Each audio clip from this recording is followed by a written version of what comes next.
Des plantes et des fleurs pour lutter contre l'oubli, cela s'appelle un jardin thérapeutique.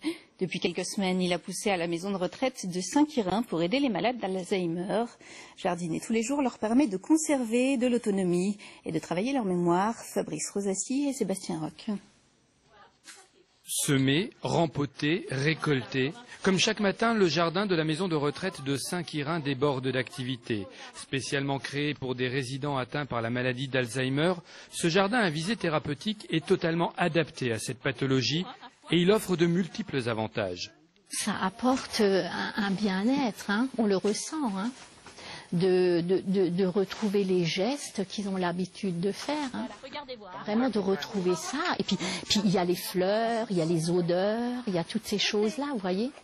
Le jardin restimule ainsi l'intérêt et la mémoire des malades qui retrouvent les gestes oubliés et ressentent des émotions simples comme le plaisir d'une promenade. Le bénéfice principal que moi je peux souligner aujourd'hui, c'est un retour à l'autonomie.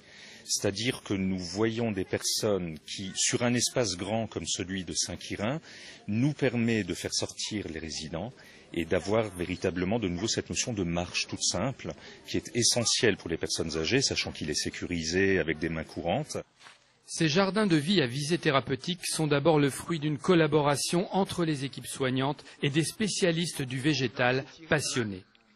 Il y a des cahiers des charges très spécifiques pour les jardins, surtout avec des personnes atteintes de certaines pathologies. Donc on a un cahier des charges et autour de ce cahier des charges, on travaille les différents éléments que l'on peut travailler en fonction d'une région et de l'équipe soignante et de l'établissement. En France, il n'existe malheureusement que quelques dizaines de jardins de ce type. Le département des Vosges s'aligne bleu.